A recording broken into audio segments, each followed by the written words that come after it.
Litbo. waaw sañse na donc je suis beau et intelligent. mais je ne donne pas l'argent. waaw malheureusement. je suis beau, je suis intelligent, mais je ne donne pas l'argent. Il faut que je donne l'argent nag. léegi l'argent ñëw. Inch'Allah.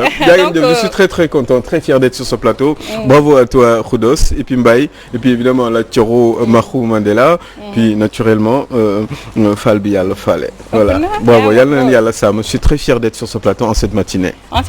Donc comme niñ koy defee toujours rek Aliou Sow ñu tàmbali liggéey bi ah. Je suis pas préparé mais bon c'est pas grave. waaw mais yow moom da ngay door mu daal. da ngay door mu daal.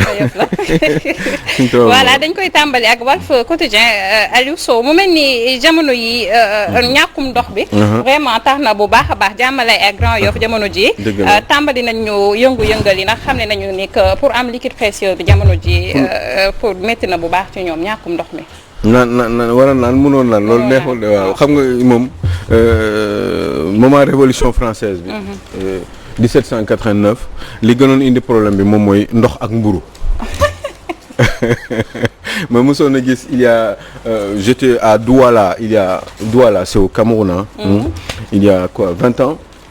fekk gars yi di grève quoi yaa ngi dégg maa ngi taxaw nii ci buntu kër gi gis leen ñuy grève bon après ma gis ni gars yi di leen tegal journaliste di leen tegal kii bi quoi micro yi ma dégg benn waaye naan nous voulons boire de l'eau nous voulons qu'il diminue la bière et nous voulons et qu'il diminue le pain donc mburu ak lépp luy xeetu liquide en général bu ñàkkee ci réew loolu mën na indi ay difficultés je pense que ni il faudrait que à ce niveau là jàmmalaay bon d'aucuns disent nag ni béréb bi dafa xaw a kawe moo tax ndox bi day am problème pour yéeg ak yu demee noonu maintenant est-ce que c'est une vérité je n'en sais rien je n'ai pas eu le temps de lire Walf Quotidien ce matin côté Dakar bi yëpp la sax parce que même ñun suñu gox jamono yi dafa am problème mu ndox waaw problème day doon je pense que localité yi nga xam ne ñu ngi souffrir de ça waaw voilà li jot ci information yi bokk na ci 4 semaines mi ngi nii amuñu ndox bu doy fii ñu toog nii secteur bi yëpp 4 semaines a ngi nii waaw dafa am heure yoo xam ne ci lañ leen di ubbil seen robinet am heure yoo xam ne nii kii waa ji monsieur waa ji bëgg remplacer ki bëgg remplacer diw nu mu tudd ki bëgg remplacer Aminata Mbengue Ndiaye Serigne Mbaye Thiam mooy ministre de l'assainissement et de l'eau et cetera bon ben normalement moom mooy tutelle wu mooy tuteur mooy tuteur donc ñi nga xam ne ñoom ñooy waa Sen'Eau te remplacer SDE donc on ne sait pas ce qui se passe véritablement xam nga gars yi des fois comme ni ma koy waxee rek comme il y a une absence de transparence donc dans le pays des fois c'est pas très évident xam nga sax des fois béréb am problème comme genre ndox bi ñu ne la ñu def benn communiqué ne ñun kat ndox bi lii ak lii mu am problème waaye ci diiru sàngam dinañ ko lijjanti nañ def lii nañ def ba solution am mais communiqué bi ñu defoon semaine bi passé waaw lu ñu ci waxoon dañoo ne dañuy limiter dañoo ñaan ñi nga xam ne ñoom ñooy population bi à ce que ñu limiter jëfandikoo ndox bokk na ci ba seen jardin yi nga xam ne ci kër yi dañ koo war a sax arrosé nee na nañuy limiter arrosage xam nga wax nañ ko ñaari kopp rek nee nañ kuy war a naan ñaari kopp den naan benn dem nañ ba du laa suñu santé ci seen communiqué boobu jamono ji nga xam ne nee nañ dañuy xeex Covid jamono ji nga xam ne nee nañ dañoo war a set ci Sen'Eau c'est-à-dire que dañuy toog 2 heures du matin 3 heures du matin lañ lay andil ndox léegi yow su dee yow yaa ngi nelaw dafay xelli ba fajar facture bu ñëwee fin du mois yow doo comprendre nekkoo non seulement di consommer de l'eau et en plus facture bi dafay gën a cher ça veut dire quoi ça veut dire que askan wi ngeen naan bañ naan suñu yoon nekku ci parce que turu kii bi ñu ko joxee Sen'Eau la mooy seen ndox seen ndox la suñu yoon nekku bu ko defee nag yow da ngay fay te doo nekk di consommer bu dee da nga may ndox nga xellil dans la journée mu mën koo jëfandikoo mais dañuy toog ba 2 heures 3 heures du matin yow da ngay xëy di liggéey mënoo fa toog di xaar ndox mi nekk di xelli de toute façon ñoom ils ne perdent pas te gis nga mbir yi dafa mel ni comme si ñoom dañu koy may alors que yow après facture yi day ñëw mais dafay mel ni nekk loo xam ne nii dañu koy may pour utal la heure boo xam ne ci lañ lay ubbil sa robinet heure boo xam ne duñu la ko ubbil te bu facture ñëwee day gën a cher que bi sax robinet daan xelli normal dëkk bi daal xam nga doy na waar xam nga li ci am solo si gën a doy waar sax mooy ñoom it te sort benn prétexte comme quoi dañu nekk ci ay travaux et que nous sommes obligés tey couper li nga xamante ni moo di seen ndox yi mais travaux yan ñoo xamante ni chaque jour ñu ngi suul sulli travaux yi kañ lay pare durant des années noonu lañ dëkkee ak ñun bañ juddoo ba tey waaw ba nii ñu toog di wax peut-être si boobu sax ñii seen yaay juddoogul ñii seen yaay ay xale la ñu woon yaa ngi dégg donc je crois que bon je crois que c'est un problème d'ensemble mbir mi problème yi c'est beaucoup plus large que ça fi mu féete dafa gudd loolu li ñu war a def kay moom mooy réorganiser à mon sens surtout ce pays là foofu laal dafay metti tey jii nii am koo xam ne moom waxul sax waxul ndox xam lan lay wax coro waxu faju wallaahi yaa ngi dégg amul garab yi mu fajoo wala amul kii dégg nga maam bërki dem benn nit daf ma yónnee benn message ne ma xam naa ni ñu bari la koy yónnee quoi nit ku ñu xam la fii mais moom mu ne dafa soxla quoi dafa soxla il faut moom dafay choisir ñeenti nit ay nitam ñu koy mën a jox 10 000 francs pour mën ko daje mën a def dialyse affaire baa ngi bi sama portable et pendant ce temps Aliou dialyse la soxla en fait pendant ce temps chaque semaine il faut mu am ñu muy laaj ñu muy dajale waaw pour dajale pour kii quoi xam naa ko moom wax quoi xam kooku ndeysaan kooku lan nga koy def daw yaram waaw borom cancer bi nag ki am ay problème mu rein nag kii war a naan ay garab ki war a def kii insuline nag insuline kooku tey jii dialyse la soxla mais amaana sax lu mu def ci biiram sax du ko am wala nga xam ne ni lekkam dafay am limite non talul lekk sax parce que feebar bi métti na moo xam ne fi toll moom faju rek la gis Aliou Sow et pendant ce temps Benno autour du gâteau mu mel ni Macky Sall jamono ji anam bi nga xamante ne moom lay doxalee vraiment ça pose problème donc tribune daal di dikk ci xëtam gu njëkk bind Macky sur le chemin qui a perdu Wade mu mel ni moom jamono ji ci paawu Abdoulaye Wade rek la nekk di dox bah léegi di dox mais est-ce que il va perdre comme Abdoulaye Wade xam nga aussi gars yi il faut qu'on fasse gaffe faites attention avec Macky Sall moi je vous le dis souvent coro keroog maa la ngay wax fii dañ dem ndànk ak Macky Sall parce que boo leen sàgganee dina téye réew mi bu ñu jógul suñu bopp préparé wu à l'avance réew mu ga sax Macky mu ko poñe rek baax na parce que man li ma mënul comprendre man depuis bi Idrissa Seck ñëwee ci côté Macky Sall ba tey ak li fi Idrissa Seck wax yëpp ci àdduna Idrissa Seck alxuraan yi mu fi génnee yëpp Sénégal yëpp di ko teg bët di ko dégg tey mu def lii ñeneen bu ñu ñëwatee du ma poser un problème je crois que les autres vont arriver ay ñoom Malick Gakou ñoom Ablaye Ball ñëpp arrangé wu nañu ci Macky maintenant après ñooñu bu ñu pare ñeneen ñu ñëw ñu taxaw tuuti ci Idi jaaxalu leen ak fan yi sorti yi Idi di def mais nag dafa Idi mi c'est bien visé loolu c'est bien ce qu'il fait mais dafa jëfur waaw dafa jëfur quoi dafa bëgg quoi parce que depuis quand même Ablaye Wade ba tey bi am problème Ablaye Wade géré tout woon dara léegi mi ngi téye benn structure boo xam ne conseil économique social et environnemental la tudd 6 milliards la woon pratiquement comme budget léegi yokkal nañ ko ci encore 1 milliard léegi dégg bah si oui soro sa xaalis yaa koy fay am dégg xaw ma ñaata ngay paas booy dem ci taxe bi mais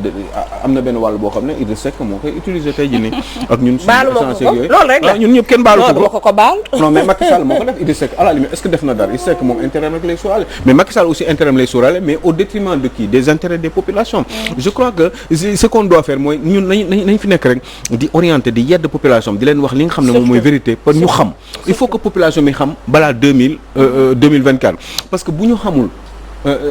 dina am lu ma naqari trop te dinaa gedd doo gedd si xam nga lu tax si bu boobaa def parce que sama àdduna mënu ma xeex tout le temps lii ñun ñoo yeyoo wax waaw mais micro yaa ngi nii nañuy wax rek ñoom it nañuy ibbi seeni xel di déglu tamit parce que lii ñu def nii li fi xew nii li gars yi homme politique yi di def nii di teg dil suñu réew mi wax dëgg yàlla Sénégalais yi teg si seen bët yëpp bu ñu bàyyee noonu mu dem ça veut dire que Sénégalais yi lii la ñu bëgg ça veut dire que il faut nga bàyyi leen ci kii bi seen ñu souffrir ku nekk lu golo xaw ma lan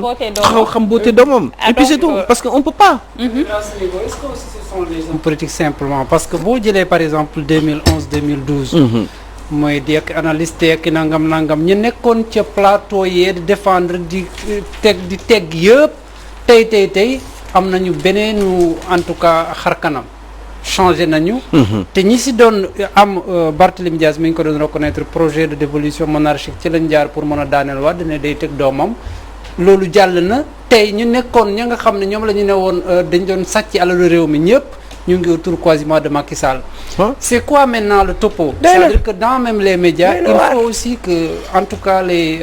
ñi nga xamante ne sensibilisation bi que askan wi itam reconnaître ci nga xamante ne ñoom ñuy toog di wax parce que da ngay wax suba ñu woo la nga dem bokk ci finalement population bi tam da ciy perdre. waaw mais xam nga aussi y a des hommes de vérité y a des hommes d'éthique y a des hommes de bonne moralité xulos yoo xam ne ñi ngi ci réew mi mais nit ñooñu on peut bien les choisir ñi ngi fii ñi ngi fi mais gars yi ñu en général sax est-ce que ñooñu population bi neex nañ leen duñ leen sax faale yaa ngi dégg moi je trouve que par exemple quelqu'un qui n'est pas très populaire que je ne connais pas nii laa koy gisee comme ñëpp di ko gisee je trouve que intellectuellement elle est hyper honnête pourtant amul popularité Mimi Touré c'est vrai man xam ma ko quoi. yàlla Sëñ Tuubaa Mbàkke bi ma yaakaar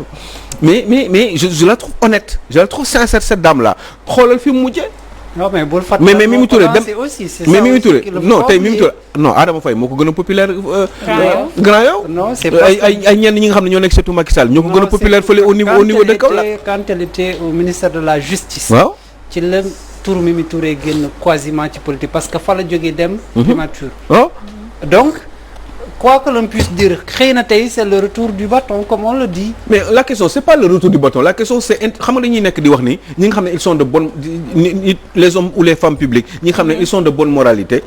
ñoo xam ne kenn faalewu leen et pourtant ils sont honnêtes xam nga dëkk sérieux ak honnêteté moo koy liggéey. ak sincérité mooy liggéey dëkk ak générosité mais ñooñu mais voilà xam nga moo tax boo gisee ma joxe kaw Mimi Touré bon ak retour du bâton ou pas retour du bâton à la limite je suis d'accord mais c'est plutôt autre chose mais juste pour ngeen xam ne rek cette dame là par exemple moi je crois que intellectuellement elle est honnête elle a envie de changer les choses c'est une femme à mon avis lu ñu ko war a reprocher bariwul ci en tant que femme publique pourtant dem na Grand Yoff Adama Faye moo ko fa mën moo ko ëpp nit parce que Adama Faye ci famille diw la bokk léegi dem na Kaolack aussi c'est pareil elle va pas avancer ou elle avancera difficilement pourtant c'est une dame qui a au moins benn quelque chose de positif au départ boo xam ne nit dañ ko soxla ci un homme public bu bëgg liggéey réew mais elle est sincère et elle est honnête mais malheureusement mais nan lañ mën a choisir Idrissa Seck par exemple nan lañ mën a choisir Idrissa Seck à la place de man mënu ma ko comprendre Idrissa Seck dañu ko imposer non mais s'il était honnête aussi Aliou Sow pardon ak li ñuy reprocher le pouvoir actuel scandale yi ñu fi dégg yëpp bu amoon honnêteté intellectuelle dafa waroon a quitter le pouvoir aussi parce que elle a quitté dafa nekk première ministre c'est vrai que balaa muy wàcc gars yi ne moom ak Macky Sall dañu xaw a tiré tuuti bu doon ko nga xamante ne am nga valeur républicaine la comme ni defee Thierno Alassane Sall je dis pas qu'il est plus honnête que Mimi Touré loin de là mais dafa waroon jaar foofu gedd quitter le pouvoir parce que de toute façon depuis que Macky Sall est là scandale yi nga xamante ne moom la ñuy dégg ba léegi mais du xaar ba tey ñu teggi ko conseil économique social et environnemental muy am li muy justifier non amul lu muy justifier non elle n'a pas justifié moom moo njëkk a wax ne su dee ni ay genre kii moom amul dara lu koy inquiéter te pourtant mais elle a le droit de dire ça parce que mi ngi comme non c'est parce que dafa am lu mu sànni en fait Khoudoss Mimi Touré dañ ko joxoñ baaraamu tuuma comme quoi gestion ba muy def foofu ci conseil économique social et environnemental dafa nébuleuse donc elle s'est défendue si loolu rek la tontu pour dire que document yi mën a conseil économique social et environnemental képp ku koy joxoñ baaraamu tuuma dara dawul sax ba yóbbu la fa nga xamante fii Khoudoss ñëwee Khoudoss affaire yaa ngi ñëw nanu may tuuti rek xoola Macky Sall ak entourage bi ay Mimi Touré ay Omar Youm et tout nañ leen may tuuti rek démb maa ngi dégg ci benn émission am benn waay bi wax naan ñi nga xam ne ñu ngi daw di utali li nga xam ne moom moo di gouvernement bi nañ daw gaaw dañ leen a yàkkamti pour ñu dem fekk ji gouvernement bi ñu mën a identifier sénégalais yi mën a identifier ñi ci des te bokk na ci jeunes yi waaye itam di nga ci gis ñoo xam ne dinañ quitter gouvernement bi ñëw ci opposition bi te su boobaa dina tax sénégalais yi xam yan type de waa kii parfaitement ban type de politicien lañ war a topp ak kan lañ war a déglu Aliou Sow actualité bi vraiment dafa riche mais faaw ñu wax ci information bi nga xamante ni RFI joxe na ko démb mu mel ni sénégalais yi jaaxle woon nañ benn moment parce que RFI dafa génn annoncé deewu pape du soppi bi lay di maître Abdoulaye Wade moom nag il n'a pas tardé à réagir parce que génn na moom it pour dire que deewul il se porte à merveille te musul gis moom koo xamante ni dañ koy dee moom muy fekkee tàggeen par la suite aussi gis nañ RFI génn pour s'excuser ci information boobu mu joxe. Bon, je crois qu'il n'y a plus rien à dire. Mais c'est ridicule quoi. Mais au fait voilà, c'est un constat qui a été fait. Ce que je voulais dire mooy tey information bi bu fekkoon benn média sénégalais moo ko joxe. Qu'est-ce qu'on allait dire tey journaliste yi ñu dëkk bi toj. yow tamit dinañ ñu taxé de tous les droits aussi Aliou Sow li ma si jaaxal nee na moom ñoom waa RFI bëgg technique moo waral information yooyu ñu joxe mais liste bi nga xamante ne moom lañ bind ay africain kese lañ ay kilifa ci africain ci ay chef d'état africain ak ñu nga xamante ne tey ji ci wàllum football la ñuy yëngu lan moo tax ñuy def liste nécrologie di xaar peut-être pour information boobu bu ñëwee rek ñu posté ko c'est quoi seulement RFI n'est pas comparable à RSI. RFI c'est Radio France Internationale, RSI c'est Radio Sénégal International. Radio Sénégal,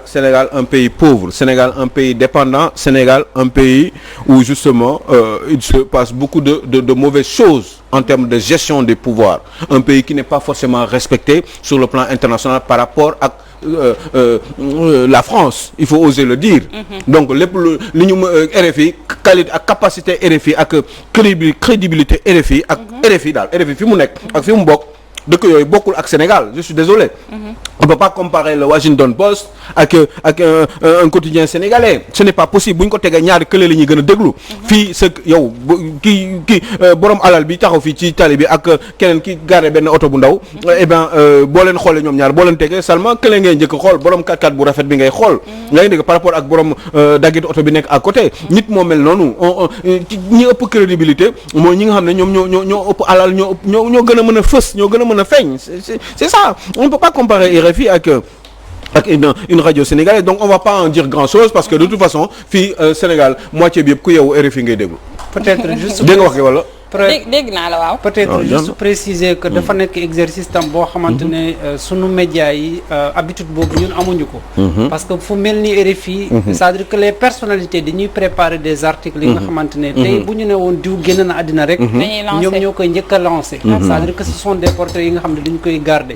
mais day gaaw en fait. voilà looloo tax bi amee ñoom dañ ko préciser problème technique la ñu am. te loolu du tey la commencé defoon nañu ko ak Chirac je crois en 2007. ça se déclenche automatiquement. se déclenche immédiatement donc koy ñaanal moom Abdoulaye Wade en gudd fan ak dafa neexul waxtaan quoi waxu dëgg Abdoulaye Wade dafa war a gudd fan quoi parce que naa la wax dara Abdoulaye Wade bés bu làqoo man Macky Sall waaw mais Abdoulaye Wade bés bu làqoo te jubóowul ak Macky Sall boobu xaw ma ndax siyaan kee sóoraale wala déet waaw yéen xamu leen sax li nar a xew Abdoulaye Wade bés bu làqoo te jubóowul ak Macky Sall na ñaan yàlla Abdoulaye Wade gudd fan de. en tout cas ñu koy ñaanal gudd fan ak wér-gu-yaram bu baax. te waxuma waxu dof de waxu nit njaay laay wax. am na solo ñu delluwaat rek Walf Quotidien ci bu baax bi mu mel ni moom dikk na ci présidence su CAF mu Augustin Senghor jamono ji ma ngay justifier sa candidature te nee na am na ci lu tolloog une dizaine de fédérations yu nga xamante ni ñu ngi koy jàppale. oui y en a même qui disent une quinzaine mais je crois que seulement li ñu war a def mooy jàppale Augustin Senghor. Rapidement. Autant j'ai toujours voulu que Augustin Senghor c'est dommage Cheikh Tidiane Gomis n'était pas là mais dama bës a bëgg Augustin Senghor mu jóge fi parce que doy na nombre de mandat yi mu am baax na basta waaye nag comme doomu Sénégal la mu soxla CAF mooy confédération africaine de football wax dëgg yàlla jiite footballu Afrique wax dëgg yàlla war nañ ko si jàppale Sénégal war na def kamtalaay kàttanam ñu bañ a def comme ni ñu defoon ak Bathily bi mu buggee dem OUA Union africaine la léegi la tudd foog na yaa ngi dégg di ko négliger ci yu bari ba finalement keneen ki moo ko mujjee yël nañ ci xar seen tànk tubay def seen kamtalaay kàttan ba Augustin mi nga xam ne am na fi 2 mandats bu fi jógee mu dem CAF yàlla dimbali ko ak ñoom Ahmad mooy le patron sortant et que ñuy dajale avec cette quinzaine de pays ñu influencer diplomatie sénégalaise def li mu war a def ñu fexe def seen kamtalaay kàttan bu Augustin nekk patron wu CAF parce que titre la pour Sénégal et puis titre la pour lui-même Aliou Sow certainement on aura l'occasion d'en reparler Cheikh Tidiane Gomis bu ñëwee sur le plateau ñu discuter ci largement Sow ko la ñu ngi lay jaajëfal bu baax di la sant di la gërëm di la laaj lu tax nga jongo ma